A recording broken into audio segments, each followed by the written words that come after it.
नमस्कार। BA third semester की fourth unit में लिटरेरी टर्म्स हैं ड्रामा के। थर्ड यूनिट में भी थे, उन पर मैं वीडियो पहले ही बना चुकी हूँ। और फोर्थ यूनिट में जो पहला टर्म है वो है द थ्री यूनिटीज़।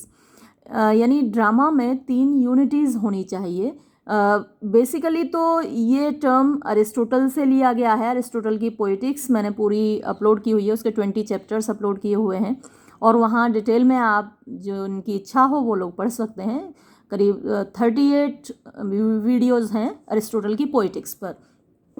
तो अरिस्टोटल ने वहाँ ये unities as it is mention नहीं की हैं, सिर्फ एक इशारा किया है। एक तो उसने ये कहा है कि एक ड्रामा को, ख़ासकर एक ट्रेजेडी को कोशिश करनी चाहिए कि एक सिंगल रिवॉल्यूशन ऑफ द सन में वो ख़त्म हो जाए। और दूसरा उसने इशारा किया है कि ड्रामा में एक से ज़्यादा प्लॉट नहीं होने चाहिए और जो कॉमिक और ट्रेजिक एलिमेंट हैं उनका मिक्सचर नहीं होना चाहिए। और ये जो यूनिटी ऑफ प्लेस है ये तो कहीं उसने मेंशन भी नहीं की है, इसका तो कहीं जिक्र भी नहीं आया है। तो ये लेकिन बाद में एरिस्टोटल की पोइटिक्स को आधार बनाकर ये नॉर्म्स दिए गए। बाद में इटालियन ड्रामेटिस्ट ने दिए, अदर ड्रामेटिस्ट ने दिए, लेकिन एरिस्टोटल ने कहीं भी शब्द थ्री यूनिटीज़ तो प्रयोग किया ही नहीं है। वो आप ओरिजिनल अरिस्टोटल की पोइटिक्स खुद पढ़कर देख सकते हैं और मैंने जैसा आपको बताया कि मैंने उस पर वीडियो अपलोड किए हुए हैं। आपके पास वक्त हो, आपके पास इतना पेशेंस हो, धैर्य हो, तो आप पढ़ सकते हैं उसको। ठीक है, यहाँ हम देखते हैं, आपको समझ में आ जाएंगी। थोड़ा ब्रीफली ही मैं ये अपलोड करूँगी क्योंकि एक ही वीडियो में मैं कोशिश करती हूँ एक से ज़्यादा टर्म्स अपलोड हो जाएं, जैसा कि मैंने पिछले 2 वीडियोज़ में भी किया है। The concept of three unities has been derived from Aristotle's poetics. यानी थ्री यूनिटीज़ का जो कंसेप्ट है, जो ये विचारधारा है, ये सिद्धांत अरिस्टोटल की पोइटिक्स से लिया गया है। अरिस्टोटल लेड एम्फेसिस, अरिस्टोटल ने जोर दिया है ऑन मेकिंग अ ड्रामा और a tragedy more effective by employing these three unities, कि एक ड्रामा को या एक ट्रेजेडी को कैसे ज़्यादा प्रभावी बनाया जाए इन 3 यूनिटीज़ का प्रयोग करके। हालांकि जैसा मैंने आपको बताया कि अरिस्टोटल ने ये टर्म यूज़ नहीं किया है, थ्री यूनिटीज़ तो उसने कहीं टर्म यूज़ नहीं किया है। The three unities were also redefined, हाँ, इनको रीडेफाइन किया गया है by an Italian humanist, Italy के एक मानवतावादी लोडोविको कैस्टेलवेट्रो के द्वारा इन 1570 में। तो ये जो टर्म थ्री यूनिटीज़, जो शब्द हैं, ये बाद में दिए गए हैं, इटालियन ऑथर्स के द्वारा दिए गए हैं। Three unities represent a single action occurring in a single day at the same place. हाँ, थ्री यूनिटीज़ का मतलब तो यही है कि सिंगल एक्शन होना चाहिए। यानी कि जैसे आप शेक्सपियर में देखते हैं एक साथ 2 कहानियाँ चलती हैं। द मर्चेंट ऑफ वेनिस आपने मेरे साथ पढ़ा, उसमें देखा कि एक तो कहानी है एंटोनियो बेसेनियो और पोर्शिया की, दूसरी फिर जेसिका है, लॉरेंजो है, उनकी एक अलग प्रेम कहानी है। हालांकि दोनों इंटरकनेक्टेड हैं, आपस में जुड़े हुए हैं, लेकिन हैं तो 2 कहानियाँ ना, 2 प्रेम कहानियाँ अलग अलग हैं। और एक ही ड्रामा में 2 कहानियाँ, वैसे ही शेक्सपियर के ड्रामा में अक्सर आपको एक से ज़्यादा कहानियाँ देखने को मिलती हैं। तो ये नहीं होना चाहिए अकॉर्डिंग टू एरिस्टोटल। और कॉमिक और ट्रेजिक का मिक्सचर आपको शेक्सपियर में खूब देखने को मिलता है। कॉमेडी में ट्रेजिक सीन्स होते हैं और ट्रेजेडी में कॉमिक सीन्स होते हैं। ये नहीं होना चाहिए, एरिस्टोटल इसके सख्त खिलाफ है। These unities are unity of time, unity of place and unity of action। तो ये जो 3 यूनिटीज़ हैं, ये इनके नाम ये हैं।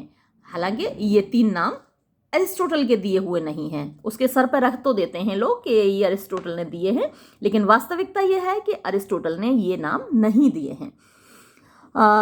तो ऐसे आप चाहें तो अपने एग्ज़ाम में ये फिगर भी बना सकते हैं। फिर सबसे पहले देखते हैं unity of time. Unity of time dictates, unity of time ये बताती है that all actions take place in a single day और विद इन 24 आवर्स, कि जो जितना भी एक्शन है, जितने भी सीन्स हैं एक ड्रामा में, वो सारे 24 आवर्स में ख़त्म हो जाने चाहिए, एक पूरा ड्रामा 24 आवर्स में ख़त्म हो जाने चाहिए। तो ये 24 आवर्स तो बाद में मेंशन किए गए हैं। जो एरिस्टोटल ने शब्द यूज़ किए हैं, जैसा मैंने अभी आपको बताया भी, कि सिंगल रिवॉल्यूशन ऑफ द सन उसने बोला है कि एक ट्रेजेडी को सिंगल रिवॉल्यूशन ऑफ द सन में ख़त्म हो जाना चाहिए। जैसा कि पहले विश्वास यही किया जाता था कि जो सन है वो अर्थ के चारों ओर रिवॉल्व करता है, घूमता है, और वो एक रिवॉल्यूशन 24 घंटे में पूरा कर लेता है। व्हेन अ ट्रेजेडी और a drama shows the events of a single day, जब एक ट्रेजेडी या एक ड्रामा एक ही दिन की घटनाएं बताता है, इट मीन्स, इसका मतलब है that the unity of time is strongly followed, कि यूनिटी ऑफ टाइम पूरे तरीके से फॉलो की गई है। William Shakespeare's Midsummer Night's Dream is a fine example. तो विलियम शेक्सपियर का नाटक, हालांकि शेक्सपियर ने ही सबसे ज़्यादा उल्लंघन किया है इन 3 यूनिटीज़ का, फिर भी उसका जो नाटक है मिडसमर नाइट्स ड्रीम, वो एक अच्छा एग्जाम्पल है यूनिटी ऑफ टाइम का। वैसे जो मॉडर्न ड्रामाज में, मैंने अभी द प्राइस पर एक वीडियो अपलोड की है, आर्थर मिलर का नाटक है, उसमें आप तीनों यूनिटीज़ पाएंगे। उसमें देखिए एक ही जगह सीन चलता है, प्लेस नहीं बदलता, और वो जो दृश्य है, वो जो पूरा नाटक है, उसमें 24 घंटे, क्या 24 घंटे भी नहीं है ना, आधा दिन और उससे भी कम का ही समय है जो उसमें लिया गया, 1-2 घंटे का ही समय है जो उसमें दिखाया गया है ना। Unity of time, unity of place और यूनिटी ऑफ एक्शन, एक ही कहानी उसमें चलती है। तो वो बहुत अच्छा एग्जाम्पल है, आप कोट कर सकते हैं। जिन लोगों को ये आंसर बड़ा करना है, और अगर पीजी लेवल पर आप ये लिख रहे हैं 3 यूनिटीज़ वाला क्वेश्चन, तो आप खूब सारे एग्जाम्पल्स इसमें इंक्लूड कर दें, और द प्राइस का तो आप अच्छे से डिटेल में बता दें। उस वीडियो को आप देख लें, द प्राइस वाला वीडियो है जिसमें मैंने उसकी समरी भी बताई है, क्वेश्चंस भी अपलोड किए हैं, तो उसको आप इसमें इंक्लूड कर दें। बहुत अच्छा एग्जाम्पल है तीनों यूनिटीज़ का। फिर है unity of place, it reflects that the stage should not represent more than one place at the same time. हाँ, ये इसका मतलब ये है हुआ कि जो स्टेज है, जो रंगमंच है, वो एक से ज़्यादा प्लेसेस को रिप्रेजेंट ना करे। मतलब कि अभी दिखाया कि ये सीन इंग्लैंड में है, अगला सीन दिखा दिया कि ये सीन अमेरिका में है, तो ऑडियंस कैसे विश्वास करें कि अभी तो ये जो सामने दिख रहा है स्टेज, अभी तो ये इंग्लैंड था, अभी अमेरिका हो गया। तो ये थोड़ा कन्विंसिंग नहीं लगता, प्लॉजिबल नहीं लगता, है ना, विश्वसनीय नहीं लगता ऑडियंस को। इसलिए जो रंगमंच है उसको एक ही जगह दिखानी चाहिए, रिप्रेजेंट करनी चाहिए। There should not be multiple locations, यानी एक से ज़्यादा लोकेशंस नहीं होने चाहिए। In William Shakespeare's Tempest, William Shakespeare के टेम्पेस्ट में द मेजॉरिटी ऑफ एक्शन, यानी ज़्यादातर जो एक्शन है, सारा का सारा एक्शन है, takes place on a small island, एक छोटे से द्वीप पर होता है। हालांकि जो शुरुआत है वो समुद्र में हो रही है ना, वहाँ द्वीप नहीं है। जो सीन शुरू होता है टेम्पेस्ट का, तो वो समुद्र में तूफान आया हुआ है, एक जहाज़ है हिचकोले खा रहा है, और सारे जो मैरिनर्स हैं, जो नाविक हैं, वो सब परेशान हैं। तो जो शुरुआत का दृश्य है वो तो समुद्र का है, लेकिन बाकी का जो नाटक है वो एक छोटे से आइलैंड पर ही होता है। तो वहाँ यूनिटी ऑफ प्लेस फॉलो किया है शेक्सपियर ने। वैसे वो सबसे ज़्यादा उल्लंघन करता है इन यूनिटीज़ का। फिर है unity of action, unity of action shows a comprehensive and specific plot. तो यूनिटी ऑफ एक्शन ये दिखाता है कि एक विस्तृत लेकिन एक ख़ास प्लॉट होना चाहिए, यानी कि उसमें एक से ज़्यादा कहानियाँ नहीं होनी चाहिए। It reflects that a drama और a tragedy should have only one main plot, कि एक ड्रामा में या एक ट्रेजेडी में केवल एक ही मुख्य कहानी होनी चाहिए। पैरेलल स्टोरीज, पैरेलल माने समानांतर होता है, तो समानांतर कहानियाँ शुड नॉट बी इंक्लूडेड, शामिल नहीं की जानी चाहिए। Every scene should directly help in the advancement of the plot, हर सीन सीधे सीधे तौर पर उस कहानी को ही आगे बढ़ाए, है ना। जैसे मैंने आपको मर्चेंट ऑफ वेनिस का एग्जांपल दिया, तो जिन लोगों को ये बड़ा आंसर करना है वो मर्चेंट ऑफ वेनिस का यहाँ एग्जांपल दे दें। और भी किसी भी ड्रामा का आप एग्जांपल ले लीजिए शेक्सपियर के, तो उसमें एक से ज़्यादा कहानियाँ होती हैं, वो आप यहाँ पर दिखा दीजिए कि यहाँ शेक्सपियर ने इस यूनिटी का उल्लंघन किया। तीनों में आप शेक्सपियर को तो कोट कर ही सकते हैं, उसने खूब उल्लंघन किया है। और जो द प्राइस अभी मैंने आपको बताया, या फिर इडिपस रेक्स, जो कि एरिस्टोटल ने भी बेस्ट ड्रामा माना है, जिसमें सारी यूनिटीज़ का पालन किया गया है, उसका आप एग्जाम्पल दे सकते हैं। एवरी सीन शुड डायरेक्ट, अच्छा ये तो हमने देख लिया। Waiting for Godot by Samuel Beckett is an example of. तो वेटिंग फॉर गोडो इसका एक उदाहरण है यूनिटी ऑफ एक्शन का। फिर ऑफ ऑल द 3 यूनिटीज़, यानी ये सारी तीनों यूनिटीज़ आर परफेक्टली फॉलोड, पूरी तरीके से इनका अनुकरण किया गया है बाय शेक्सपियर के द्वारा इन हिज ड्रामा द टेम्पेस्ट, यानी अपने नाटक टेम्पेस्ट में। इन सोफोक्लीज इडिपस रेक्स ऑल्सो, सोफोक्लीज का इडिपस रेक्स ये तो बेस्ट एग्जाम्पल है। और मॉडर्न ड्रामा में मैंने आपको द प्राइस बताया, वो भी मुझे बहुत अच्छा एग्जाम्पल लगा। हालांकि किसी भी बुक में तो उसका जिक्र नहीं आया, इस बुक में भी उसका जिक्र नहीं दिया गया। मैंने कई जगह देखा है उसका जिक्र किसी ने नहीं किया, क्योंकि अभी हमारे यहाँ ही ये नया इंट्रोड्यूस हुआ है। तो ये जितने भी ऑथर्स हैं बुक्स के, इन लोगों ने भी शायद उस पर ध्यान नहीं दिया हुआ, पढ़ा ही नहीं होगा, क्योंकि हम खुद ही पहली बार इसको पढ़ रहे हैं। तो ये पढ़ने के बाद महसूस होता है कि वो भी एक बहुत अच्छा एग्जाम्पल है तीनों यूनिटीज़ का। तो आप लोग उसको इंक्लूड कर दीजिए, क्योंकि आप लोगों को तो मैंने पढ़ाया है। In Sophocles Oedipus Rex also the 3 unities are strongly followed. तो ये तीनों यूनिटीज़ बड़े मजबूती से उनका अनुकरण किया गया है, उनका पालन किया गया है। ठीक है, तो 3 यूनिटीज़ पर इस वीडियो में इतना ही। और जैसा मैंने आपको बताया कि अगर आप पीजी लेवल पर इस क्वेश्चन को अटेम्प्ट कर रहे हैं तो वो सारे एग्जाम्पल्स इसमें डिटेल में डाल दें, तो आपका आंसर और एलेबोरेट हो जाएगा और लॉन्ग आंसर और बड़ा हो जाएगा। ग्रेजुएशन लेवल पर तो इतना ही पूछा जाता है, तो आपके लिए इतना काफ़ी है ग्रेजुएशन वालों के लिए। आपकी 4th यूनिट में अगला टर्म है द सेटिंग। अच्छा, मेरी यूनिवर्सिटी में, मतलब जो हमारी यूनिवर्सिटी है अपनी doctor B R Ambedkar university, तो उसमें तो डेस्क्रिप्टिव ही एग्ज़ाम होना है। तो आप लोगों को ये टिप्पणी लिखने को आएंगी इन टॉपिक्स पर, तो आप इतना लिख सकते हैं। ठीक है, आप ये पूरा तैयार रखिए, क्योंकि आपका ऑब्जेक्टिव नहीं होगा। कहीं कुछ यूनिवर्सिटीज़ में ऑब्जेक्टिव हो रहा है, जैसे अलीगढ़ यूनिवर्सिटी में ऑब्जेक्टिव टाइप क्वेश्चंस आएंगे, लेकिन doctor B R Ambedkar university में इस साल डेस्क्रिप्टिव होगा। तो आपको एटलीस्ट इतना तो लिखना ही है। फिर है, चलिए द सेटिंग को देख लेते हैं। यानी किसी भी नाटक की, किसी भी कहानी की, किसी भी नॉवल की एक सेटिंग होती है, एक एटमॉस्फेयर होता है, एक एनवायरनमेंट होता है जिसमें वो कहानी मतलब चलती है, लेती है। मतलब आप कह सकते हैं द स्टोरी टेक्स प्लेस, यानी वो कहानी जिस जगह पर घटित होती है, वो घटना, उस कहानी की घटनाएं या उस ड्रामा की इंसिडेंट्स जहाँ पर मतलब घटित होती हैं, वो सेटिंग कहलाती है। द टाइम एंड प्लेस, यानी समय और स्थान।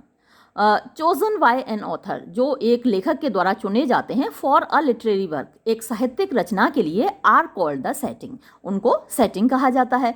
Setting plays a very important role in a literary work, तो सेटिंग एक बड़ा महत्वपूर्ण भूमिका निभाती है एक साहित्यिक रचना में।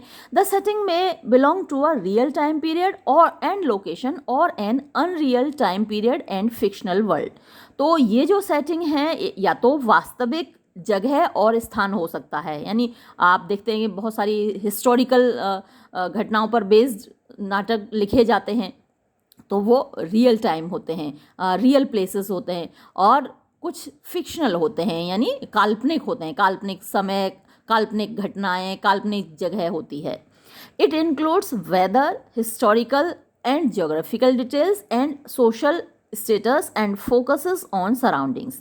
तो इसमें क्या शामिल है? वेदर, मतलब वहाँ का मौसम, वहाँ का एनवायरनमेंट, वहाँ का एटमॉस्फेयर, और हिस्टोरिकल एंड ज्योग्राफिकल डिटेल्स, ऐतिहासिक और भौगोलिक मतलब डिटेल्स होती हैं, सूचनाएं होती हैं।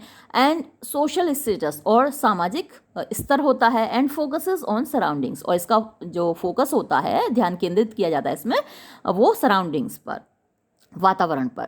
Settings are of 2 types, settings 2 प्रकार की होती हैं, integral setting and backdrop setting. The integral setting throws light on time and place along with the dress, language etcetera. तो इंटीग्रल सेटिंग क्या है? थ्रोज लाइट मैंने रोशनी डालती है, ऑन टाइम समय पर, एंड प्लेस स्थान पर, साथ में ड्रेस और लैंग्वेज पर etcetera. The integral setting is very essential to the plot of the literary work. तो इंटीग्रल सेटिंग बहुत ज़रूरी होती है एक साहित्यिक रचना के प्लॉट के लिए, एज द की एस्पेक्ट्स क्योंकि जो मुख्य एस्पेक्ट्स होते हैं, पहलू होते हैं ऑफ सेटिंग्स आर डेस्क्राइब्ड, उनका वर्णन किया जाता है इन फुल डिटेल, पूरे डिटेल में, और इन अ रिपीटेड मैनर, या फिर दोहराते हुए।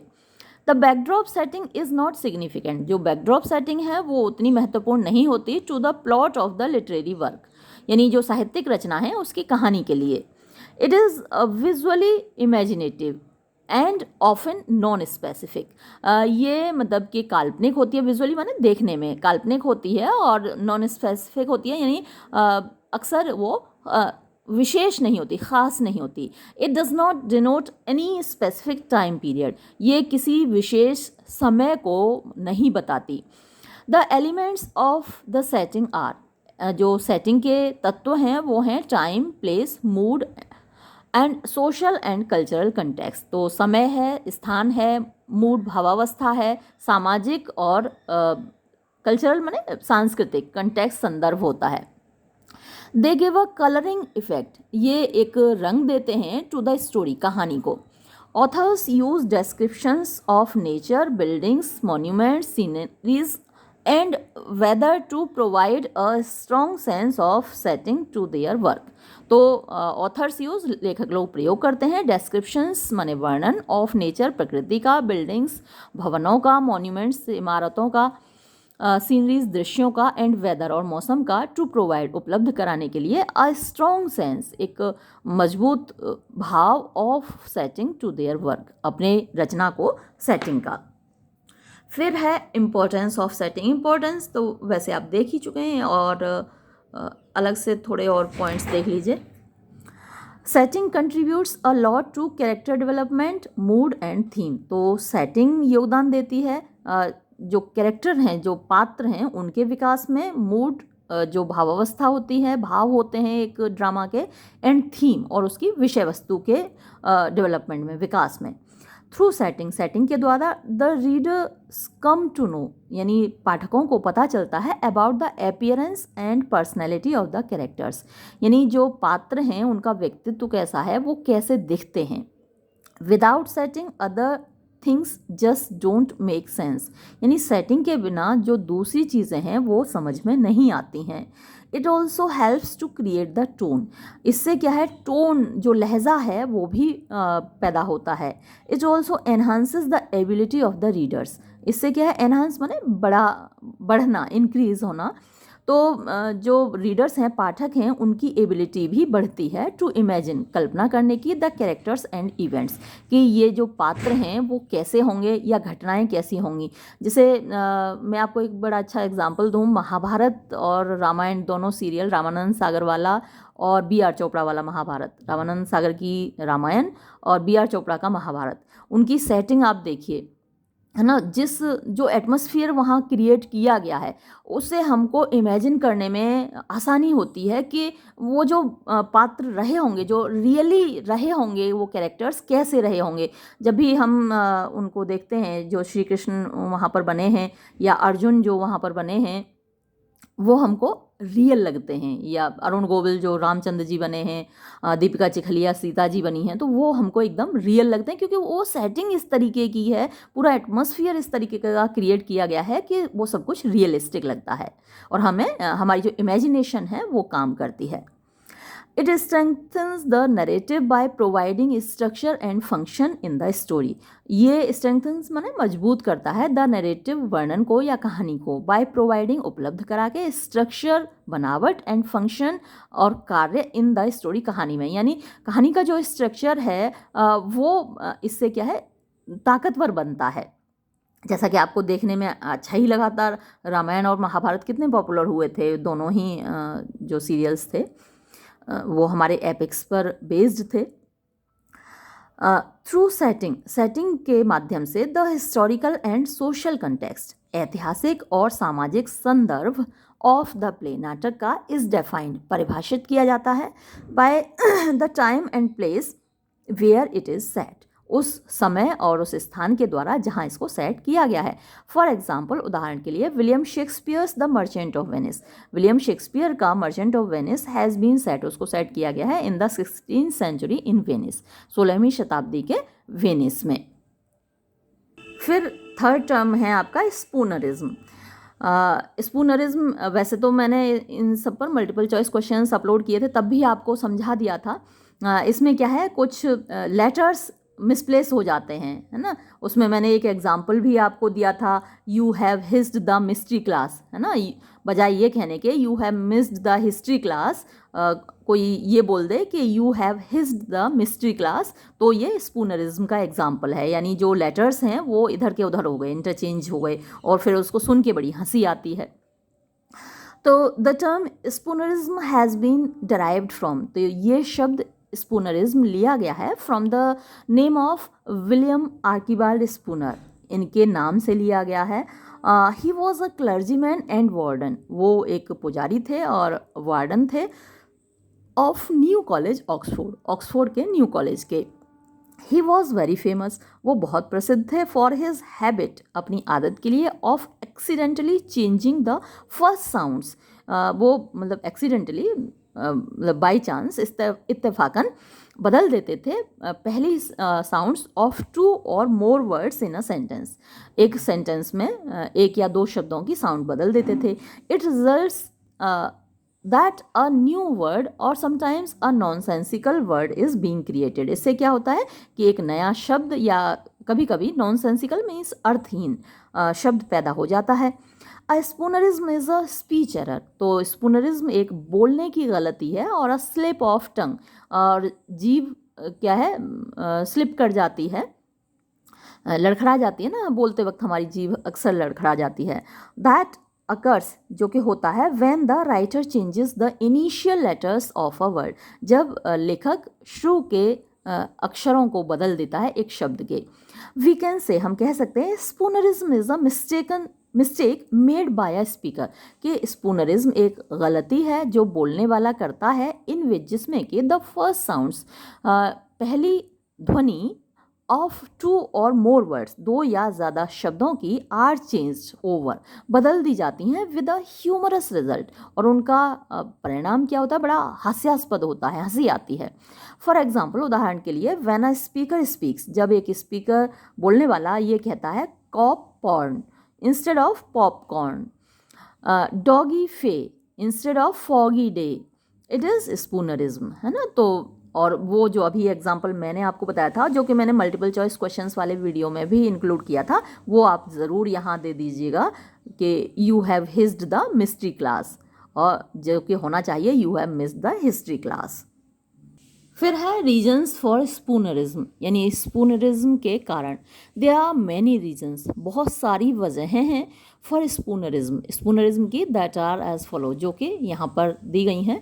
When a speaker speaks loudly, जब आप जोर से बोल रहे होते हैं, जब कोई बोलने वाला जोर से बोल रहा होता है, spooneristic words begin to flow naturally from the tongue, तो स्पूनरिस्टिक शब्द स्वाभाविक रूप से हमारी जीभ से निकलने लगते हैं, बोलने वाले की जीभ से।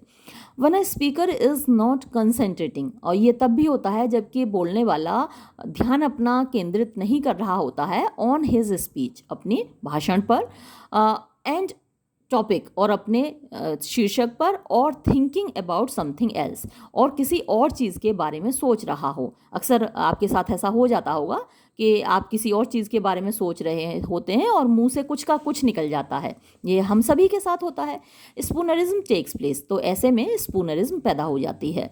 Speaking in a very fast manner, हाँ जल्दी जल्दी बोलते हैं ना, तो अक्सर गलतियाँ हो जाती हैं। To make others laugh causes spoonerism, बहुत जल्दी जल्दी बोलते हैं और हम दूसरों को हंसाते हैं, तब भी स्पूनरिज्म पैदा हो जाती है। One a speaker is suddenly interrupted by others, जब हम बोल रहे हैं और अचानक किसी ने दखलंदाजी कर दी, इंटरप्ट कर दिया, बीच में घुस पड़े, तो भी क्या होता है, it might lead to spoonerism, उससे भी स्पूनरिज्म पैदा हो जाती है। Importance of spoonerism in drama, drama में स्पूनरिज्म की क्या इंपॉर्टेंस है, क्या महत्व है। A dramatist uses spoonerism to provide a comic effect in his work, तो एक नाटककार स्पूनरिज्म का प्रयोग करता है अपनी रचना में कॉमिक इफेक्ट पैदा करने के लिए, यानी हंसी पैदा करने के लिए। ही एम्प्लॉयज इट, वो इसका प्रयोग करता है to make dialogue more humorous, अपने जो संवाद हैं उनको ज़्यादा हास्यास्पद बनाने के लिए। समटाइम्स, कभी कभी, एक्सीडेंट इंसिडेंटली यानी इत्तेफाकन, इट माइट अकर ये हो सकता है इन द वर्क किसी रचना में, when the author himself is busy जब लेखक खुद व्यस्त होता है, क्रिएटिंग द कंटेंट यानी जो कंटेंट है विषय वस्तु है उसको बनाने में। वेरी ऑफन बहुत बार स्पूनरिज्म इज एम्प्लॉयड स्पूनरिज्म का प्रयोग किया जाता है to create a humorous effect एक हंसी से भरा हुआ प्रभाव पैदा करने के लिए इन लिटरेचर साहित्य में। William Shakespeare uses spoonerism in his drama the Tempest William Shakespeare ने स्पूनरिज्म का प्रयोग किया है अपने ड्रामा द टेम्पेस्ट में। इन इट इसमें the name of the character Caliban जो कैलिबान पात्र है उसका नाम इज स्पूनरिज्म वो एक तरीके से स्पूनरिज्म है फॉर द वर्ड कैनिबाल। कैनिबाल क्या होता है जो इंसानों का मांस खाते हैं वो कैनिबाल कहलाते हैं। तो कैलिबन एक तरीके से स्पूनरिज्म है कैनिबाल का। और आपकी 4th यूनिट का 4th टर्म है स्टेज डायरेक्शन यानी जो ऑथर है जो ड्रामेटिस्ट है नाटककार है वो कुछ निर्देश देता है इंस्ट्रक्शंस देता है कि इस ड्रामा को कैसे परफॉर्म किया जाएगा स्टेज कैसे लगाया जाएगा कौन एक्टर कहाँ खड़ा होगा। तो ये स्टेज डायरेक्शंस कहलाते हैं। जब आपने मेरे साथ आर्म्स एंड अ मैन पढ़ा था तब मैंने आपको बताया भी था कि देखिए कितने लंबे लंबे स्टेज डायरेक्शंस हैं जो जॉर्ज बर्नार्ड शॉ ने दिए हैं।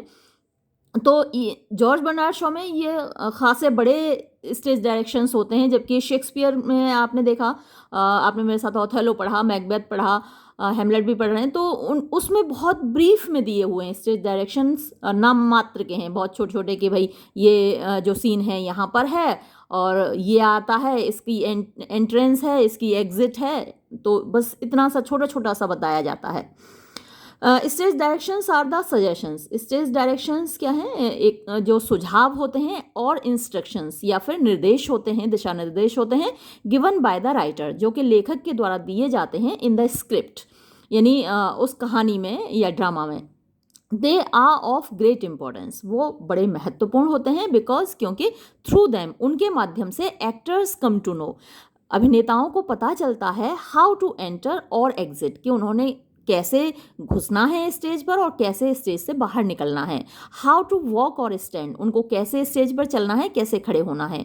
वेयर टू सिट कहाँ बैठना है and when to move on the stage और स्टेज पर कब उनको मूव करना है गति करनी है। Sound and lighting effects are also a part of it यानी जो बैकग्राउंड म्यूजिक होता है ना साउंड होती है और लाइटिंग इफेक्ट रोशनी कम ज़्यादा होती है जैसे रात का सीन है तो कम रोशनी दिखाई जाएगी अंधेरा सा रहेगा स्टेज पर और दिन का सीन है तो लाइट ज़्यादा रहेगी तो ये भी इसी के पार्ट होते हैं। वी कैन डिफाइन हम इसको परिभाषित कर सकते हैं कैसे। Stage directions are non spoken words stage directions वो शब्द हैं जो बोले नहीं जाते स्टेज पर यानी एक्टर्स इनको बोलते नहीं हैं। That convey a wide variety of information जो कि कन्वे माने बताते हैं अ वाइड वैरायटी बहुत विस्तार में विविधता ऑफ इंफॉर्मेशन सूचना की टू द एक्टर्स मीन्स अभिनेताओं को। Whatever the suggestions hints and corrections and directions scripted by the dramatist in a play are known as stage directions. तो जो कुछ भी सजेशंस यानी सुझाव होते हैं हिंट्स यानी इशारे होते हैं करेक्शंस यानी वही दिशा निर्देश होते हैं डायरेक्शंस भी वही दिशा निर्देश हैं स्क्रिप्टेड माने लिखे जाते हैं बाय द ड्रामेटिस्ट नाटककार के द्वारा इन अ प्ले एक नाटक में are known as stage directions इनको स्टेज डायरेक्शन कहा जाता है। दे आर नॉट रेड और spoken before the audience stage directions ना तो पढ़कर सुनाए जाते हैं ऑडियंस को और ना ही एक्टर्स के द्वारा उनको बोला जाता है। Stage directions create a link stage directions क्या है एक लिंक पैदा करते हैं between the author and the dramatist between the reader and the dramatist यानी पाठक और ड्रामेटिस्ट जो नाटककार है उसके बीच में। अच्छा ये मैंने जब ऑथोरियल इंट्रूजन बताया था ना आपको कि लेखक की दखलंदाजी तो ये स्टेज डायरेक्शन एक उसका पार्ट भी है और मैंने आपसे कहा था कि स्टेज डायरेक्शन जो जॉर्ज बर्नार्ड शॉ के हैं आप उसको इंक्लूड कर सकते हैं ऑथोरियल इंट्रूजन में भी जो आपके फर्स्ट यूनिट का पहला टर्म था एलिमेंट्स ऑफ ड्रामा का पहला टर्म था ऑथोरियल इंट्रूजन तो वहाँ आप इसको इंक्लूड कर सकते हैं। ये एक अच्छा एग्जाम्पल है ऑथोरियल इंट्रूजन का। They provide a variety of information. तो इससे क्या है, बहुत सारी सूचनाएं मिलती हैं, विविध सूचनाएं मिलती हैं। If the play is published, यदि उस नाटक को प्रकाशित किया जाता है इन द बुक फॉर्म, किताब के रूप में, they are to be read in the text, तो उनको टेक्स्ट में पढ़ा जाता है, जैसे कि आपने मेरे साथ पढ़ा ही था आर्म्स एंड द मैन में। स्टेज डायरेक्शंस हमने पूरे पढ़े थे, उसी से हमको बैकग्राउंड पता चली थी कि भाई चल क्या रहा है, ये नाटक कब हुआ, कहाँ हुआ। Stage directions divide the stage into 9 areas. अच्छा, ये आपको ज़रूर याद रखना है कि अच्छा, ये मल्टीपल चॉइस क्वेश्चंस में भी मैंने इंक्लूड किया था, ये क्वेश्चन था वहाँ पर कि स्टेज डायरेक्शन जो है स्टेज को 9 भागों में बांटता है। Now we can understand the 9 parts of a stage. हम स्टेज के 9 पार्ट्स को समझ सकते हैं by the following diagram of the stage.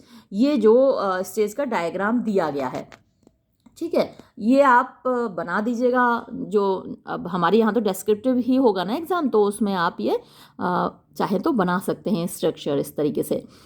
तो ये अप स्टेज राइट, पहले तो ये है, देखिए सेंटर स्टेज है ना, केंद्रीय बिल्कुल बीच में। फिर ये अप स्टेज यानी ऊपर वाला भाग है स्टेज का। फिर डाउन स्टेज, ये राइट मैंने काट दिया है, डाउन स्टेज है, ये नीचे वाला भाग है। फिर ये अप स्टेज राइट, ये स्टेज राइट और डाउन स्टेज राइट, यानी ये राइट वाला भाग है।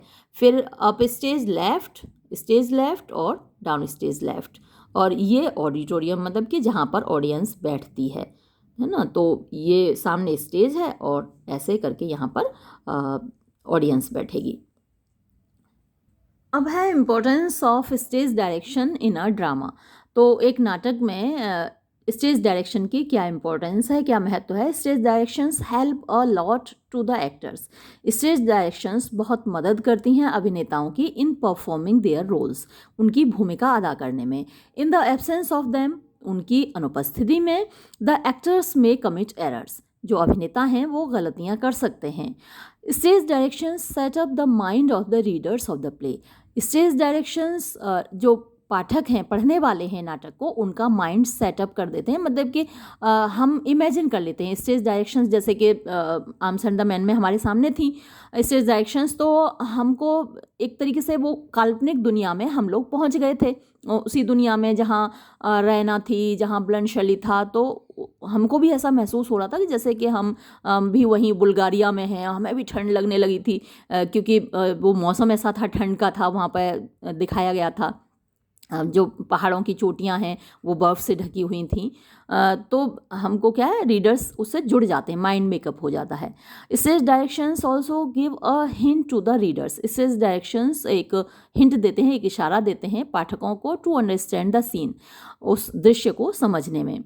They are just like the bridge bride कर दिया मैंने, एक पुल की तरह हैं। ब्रिज माने पुल होता है between the readers and the dramatist, यानी जो पाठक हैं और जो ड्रामेटिस्ट है, नाटककार है, उनके बीच में एक पुल बनाते हैं, यानी दोनों को कनेक्ट करते हैं, जोड़ते हैं। The guidelines and the suggestions in a stage directions create the stress on the directors. अब ये क्या करते हैं, क्रिएट क्या, डिक्रीज़ करते हैं। मैं अभी देखो आंखें हो रही हैं कमज़ोर और कुछ का कुछ पढ़ रही हूँ। तो जो गाइडलाइंस और सजेशंस हैं स्टेज डायरेक्शंस में, वो क्या करते हैं, डिक्रीज़ कर देते हैं, कम कर देते हैं स्ट्रेस यानी तनाव को, प्रेशर को ऑन द डायरेक्टर्स, जो निर्देशक होते हैं, यानी जो नाटक करवाते हैं। वो डायरेक्टर्स होते हैं, जैसे फिल्म के भी डायरेक्टर्स होते हैं, निर्देशक होते हैं, वही तो अभिनय करवाते हैं कैसे क्या करना है। तो उन पर प्रेशर कम हो जाता है, स्ट्रेस कम हो जाता है, क्योंकि स्टेज डायरेक्शंस ऑलरेडी दिए हुए होते हैं, उनको सिर्फ वो फॉलो करने होते हैं। Play rights include stage directions, यानी जो नाटककार हैं वो इंक्लूड करते हैं, शामिल करते हैं स्टेज डायरेक्शंस को टू कम्युनिकेट, माने बताने के लिए, वैल्यूएबल इंफॉर्मेशन, महत्वपूर्ण सूचना, एंड माइन्यूट डिटेल्स, और बारीक डिटेल्स अबाउट द प्ले, नाटक के बारे में। Stage directions are also beneficial. Stage directions means लाभदायक होती हैं for the delivery of the dialogues, dialogue delivery यानी संवाद बोलने में भी, ऑफ अ प्ले, एक नाटक के। फिर है स्टेज डायरेक्शंस में बी ब्रीफ और लेंथी, यानी स्टेज डायरेक्शंस ब्रीफ भी हो सकती हैं, छोटी भी हो सकती हैं, और लेंथी माने बड़ी भी हो सकती हैं, according to the demand of the situation, परिस्थिति के डिमांड के अनुसार। William Shakespeare has used very brief stage directions. William Shakespeare ने बहुत ही ब्रीफ माने छोटी स्टेज डायरेक्शंस प्रयोग किए हैं, जैसे मैंने आपको बताया भी था। While Barrie and George Bernard Shaw have given long and lengthy stage directions in their plays. जबकि बैरी और जॉर्ज बर्नार्ड शॉ का तो मैंने अभी आपको उदाहरण दिया ही और आपने मेरे साथ पढ़ा ही है, तो आप आराम से उसको दिखा पाएंगे, यहाँ कोट भी कर पाएंगे। अपने नाटकों में उन्होंने बहुत बड़ी बड़ी स्टेज डायरेक्शंस दी हैं। GB Shaw in each of his play, George Bernard Shaw अपने प्रत्येक नाटक में थ्रू लाइट यानी रोशनी डालता है on moral, social, religious and political aspects. Moral माने नैतिक होते हैं, सोशल सामाजिक होते हैं, रिलीजियस धार्मिक होते हैं और पॉलिटिकल राजनीतिक होते हैं, और एस्पेक्ट्स माने पहलू ऑफ हिज एरा अपने युग के, टू गिव परफेक्शन माने पूर्णता देने के लिए अपने नाटक को। इट इज़ एक्सपेक्टेड, ये उम्मीद की जाती है, बाय द ड्रामेटिस्ट नाटककार के द्वारा, that the actors should go through, कि जो एक्टर्स हैं, जो अभिनेता हैं, वो पढ़ेंगे दीज गाइडलाइंस, इन दिशा निर्देशों को, विदाउट एनी मिस्टेक, बिना किसी गलती के। तो आपकी 4th यूनिट में टोटल 8 टॉपिक हैं। तो आज उसमें से हमने द 3 यूनिटीज, सेटिंग, स्पूनरिज्म और स्टेज डायरेक्शन, ये 4 हो गए। अब बचे हैं सिंटैक्स, थीम, अंडरस्टेटमेंट और वेरिसिमिलिट्यूड। तो अगला जो वीडियो बनाऊंगी लिटरेरी टर्म्स पर, उसमें ये चारों टॉपिक्स कवर कर दूंगी। तब तक के लिए धन्यवाद।